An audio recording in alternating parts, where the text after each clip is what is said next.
ठंड के कारण पक्षियों का अपने घरों को गर्म रखना बहुत जरूरी था। चिड़िया और उसकी बेटी इकट्ठी कर रही थी।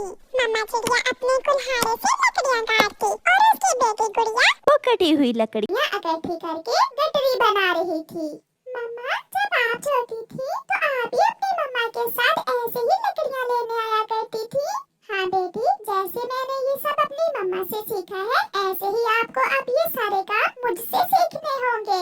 कालू के बच्चे, उठो और जंगल से सूखी लकड़ियाँ ले आओ। ऐसा ना हो कि जंगल से सूखी लकड़ियाँ ही खत्म हो जाएं। काम काम काम, जब देखो कोई ना कोई काम। तुम तो मुझे आराम भी नहीं करने देती हो।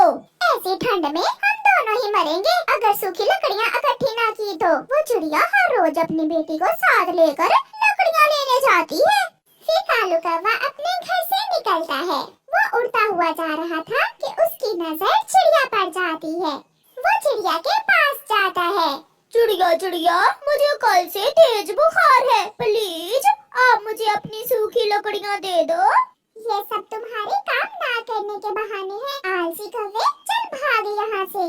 आप अपने लिए खुद से लकड़ियाँ भी तो काट सकते हैं। छोड़ो बेटी, हम इसके मुंह नहीं लगेंगे। दो लकड़ियाँ क्या मांग ली? चू चू ही किए जा रही हो छोटी चिड़िया। देखूंगा तुम भी कैसे इन लकड़ियों से आग जलाती हो। चिड़िया अपनी लकड़ियाँ उठाकर वहाँ से चली जाती है। कालू कौवा भी वो छोटी छोटी लकड़ियाँ जो वहाँ गिरी हुई थी वो इकट्ठी करता है। शाम हो जाती है। गुड़िया बेटी, चले हम नदी से पानी भी आए और फिर घर आकर आग जलाते हैं ताकि हमारा घर गर्म हो सके। मम्मा और उसकी बेटी नदी पर जाती हैं। आज तो शाम होते ही आसमान से हल्की हल्की बर्फ रुई की मानिंद गिर रही थी। छुपा हुआ कालू कौवा चिड़िया और उसकी बेटी को जाता हुआ देखकर चिड़िया के घर में घुस जाता है और उनकी सूखी लकड़ियों पर पानी गिरा देता है। बहुत चू चू करती थी वो चिड़िया। अब मैं देखता हूँ वो कैसे इन गीली लकड़ियों से आग जलाएगी। कौवा वहाँ से भाग जाता है। अपने घर में आग जलाकर कौवा और कौवी बैठे हुए थे। गोरी गोरी, मैंने भी उस चिड़िया की सारी ही लकड़ियाँ गीली कर दी। कालू, बहुत मजा आएगा जब चिड़िया रोती हुई हमारे घर आएगी। गुड़िया बेटी, मैं कब से आग जला रही हूँ मगर लकड़ियों को आग लग ही नहीं रही। मम्मा, मगर हमारी लकड़ियाँ तो सूखी हुई थी, फिर इन लकड़ियों को आग क्यों नहीं लग रही? मुझे लगता है हमें इन लकड़ियों को आग लगाने के लिए कुछ छोटी लकड़ियों की जरूरत होगी। मैं अभी अपने पड़ोसी से कुछ छोटी और सूखी लकड़ियाँ मांग कर लाती हूँ। चिड़िया कबूतर के पास जाती है। कबूतर भैया, मुझे कुछ छोटी लकड़ियाँ दे दो। मेरी लकड़ियाँ बड़ी हैं, शायद गीली भी, उनको आग नहीं लग रही। मेरी बेटी को ठंड लग रही है। चिड़िया बहन, मेरे पास तो लकड़ियाँ नहीं है, मेरे पास तो हीटर है घर में। चिड़िया वहाँ से चली जाती है। चिड़िया कौवे के पास जाती है। कौवे, क्या तुम्हारे पास कुछ छोटी और सूखी लकड़ियाँ हैं? चलो चलो भाग यहाँ से, बड़ी आई लकड़ियाँ लेने वाली। मैंने कहा था ना कि तुम भी उन लकड़ियों से आग नहीं जला सकोगी। चिड़िया रोती हुई वापस घर जा रही थी कि उसे कोई आवाज सुनाई देती है। चिड़िया चिड़िया, रुको रुको चिड़िया। चिड़िया रुक जाती है। मैं जंगल की परी हूँ। ये सब उस दुष्ट कौवे ने किया है। उसी ने तुम्हारी सूखी हुई लकड़ियों पर पानी गिराया है ताकि तुम ठंड से मर जाओ। जंगल की अच्छी परी, वो मेरा पड़ोसी हमेशा मुझे तंग करता है। जो किसी का बुरा चाहे हमेशा उसका अपना ही बुरा होता है। आप ये हीटर ले जाओ, ये जादुई हीटर है। इस हीटर से तुम्हारा घर मिनटों में गर्म हो जाएगा। ये सुनकर चिड़िया बहुत खुश होती है और वो जादुई हीटर लेकर अपने घर चली जाती है। अब उनका घर अच्छे से गर्म हो चुका था। मम्मा, अब तो हमें लकड़ियाँ भी इकट्ठी नहीं करना पड़ेंगी। ये जादुई हीटर तो कमाल का है। हाँ बेटी, उस कौवे ने हमारा बुरा चाहा मगर ऊपर वाले ने हमारी मदद की। फिर वो माँ बेटी अपने गर्म घर में मीठी नींद सो जाती हैं। सुनाओ सुनाओ चिड़िया, रात कैसे गुजरी? मजा आया हम कौवों से उलझने का? तुम्हारी लकड़ियों पर पानी मैंने ही गिराया था। मेरा घर पहले से ज्यादा गर्म था क्योंकि मुझे जंगल की परी ने रात को एक जादुई हीटर दे दिया था। वो हीटर मिनटों में घर को गर्म करता है। चिड़िया वहाँ से चली जाती जाती है और कौवे एक दूसरे का मुंह देखते रह जाते हैं। कालू, हमने तो इसका बुरा चाहा था, मगर अब तो इसे लकड़ियाँ भी इकट्ठी करने की जरूरत नहीं है। लूंगा, आज रात जंगल की परी से मैं भी जादुई हीटर लूंगा। फिर रात होते ही कालू कौवा अपने घर मौजूद लकड़ियों पर खुद ही पानी गिरा देता है। कालू, ऐसा न हो कि वो जंगल की परी हमें जादुई हीटर दे ही ना और हम ठंड से मर जाएं। देगी, जरूर देगी। फिर कालू कौवा अपने घर से निकलता है। वो थोड़ी दूर जाकर एक पेड़ के पास बैठकर रोने लग जाता है।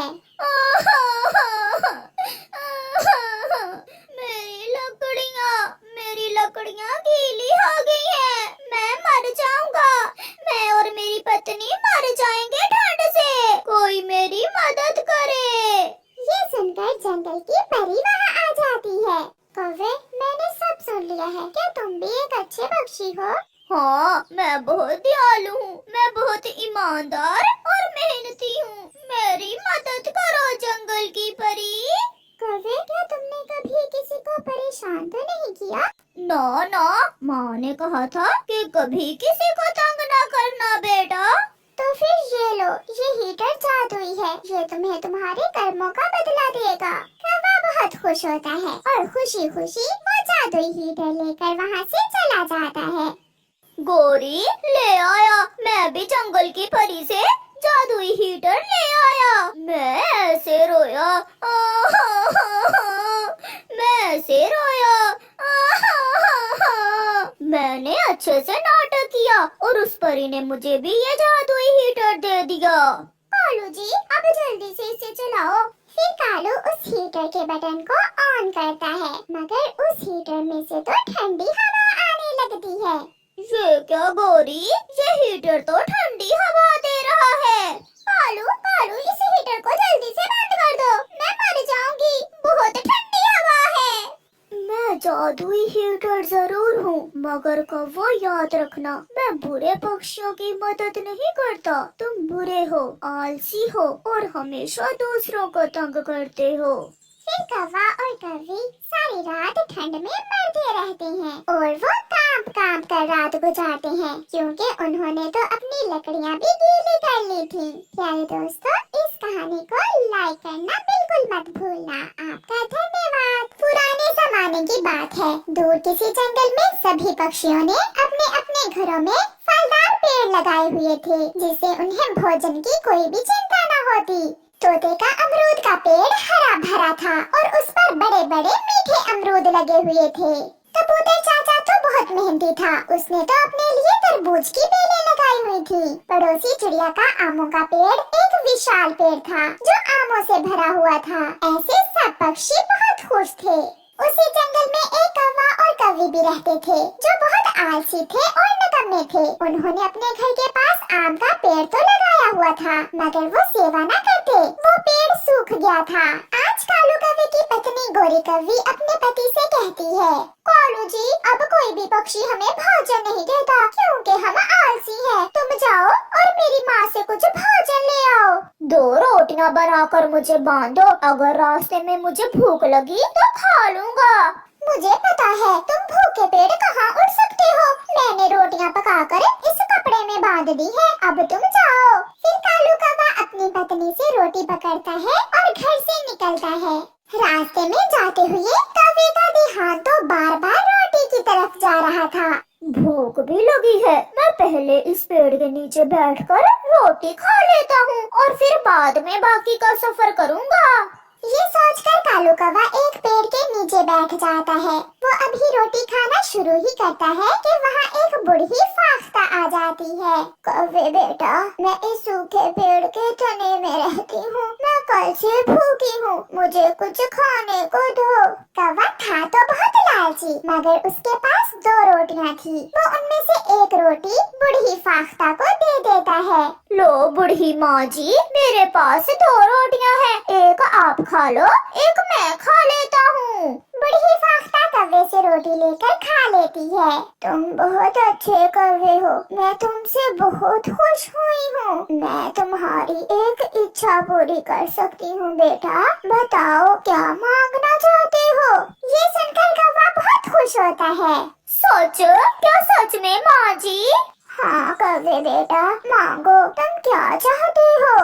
तो माँ जी, मेरे घर के पास एक आमों का पेड़ है, वो सूखा हुआ है, आप उसे हरा कर दें और उस पर मीठे मीठे आम भी लग जाएं। जाओ कौवे बेटा, तुम घर जाओ। तुम्हारे घर पहुंचने से पहले पहले तुमने जो मांगा है तुम्हें मिल जाएगा। कालू कौवा खुशी खुशी वहाँ से घर वापस उड़ता है। दूर से ही कौवा अपना सूखा हुआ पेड़ हरा भरा देखकर बहुत खुश होता है। गोरी, गोरी कहाँ हो? बाहर आओ, जल्दी बाहर आओ। गोरी भी घर से बाहर आ जाती है। हाय मैं मर गई कालू जी, ये हमारा पेड़ कैसे हरा भरा हो गया और इस पर तो मीठे मीठे आम भी लगे हुए हैं। फिर कालू कौवा अपनी पत्नी को सारी बात बताता है। मैंने उस बूढ़ी माँ जी को एक रोटी दी और उसने मेरी एक इच्छा पूरी कर दी। अब तो खुश होना, हमारे भोजन की चिंता खत्म हुई। हाँ कालू जी, अब तो हम मजे मजे से मीठे मीठे आम खाएंगे। रात को गोरी अपने घोंसले में लेटी हुई थी तो गोरी कालू से कहती है, पति जी एक बात कहूँ? कहो कहो गोरी, क्या बात है? ये घर बहुत पुराना है, क्या हो अगर वो बूढ़ी फाख्ता हमें एक नया और बड़ा घर भी दे दे? इसके लिए तो कल मुझे फिर रोटी लेकर जाना होगा उसी जगह पर।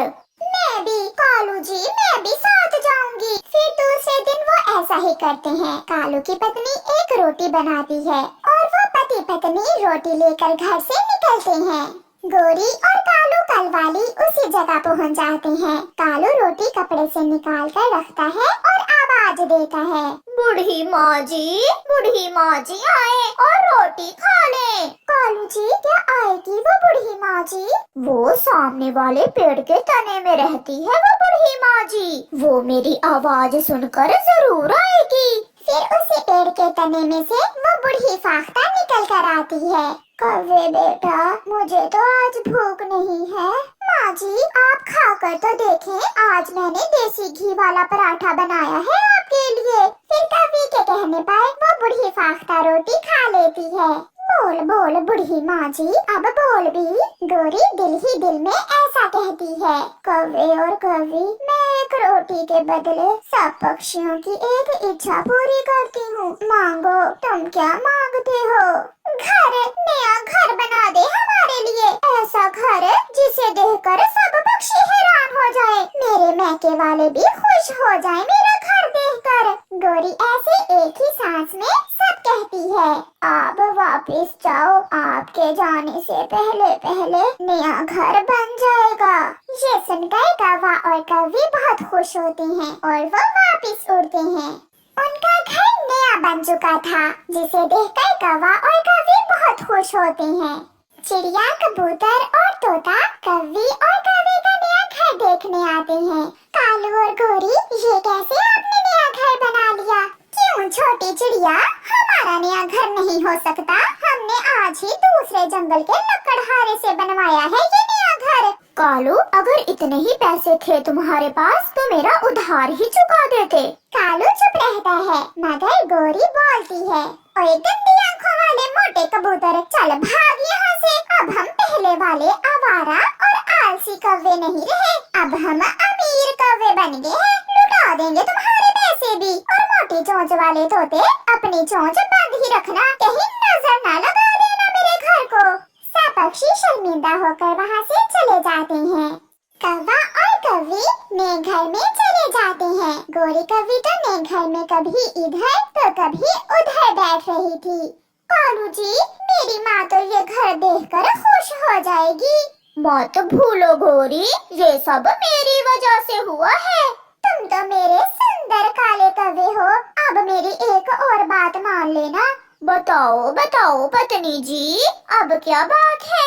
कल हम फिर एक रोटी लेकर जाएंगे और बूढ़ी माँ से मेरे लिए सोने के गहने लेंगे। कालू चुप रहता है। दूसरे दिन गोरी सुबह सवेरे ही कालू को उठा लेती है। कालू जी, मेरे सुंदर पति जी, मैंने रोटी बना ली है, चलो मेरे साथ चलो। रोटी लेकर कौवे फिर से उड़ते हैं। उसी जगह पहुंचकर कालू और गोरी बूढ़ी माँ को बुलाते हैं। माँ जी, जल्दी से आ जाए, आज मैं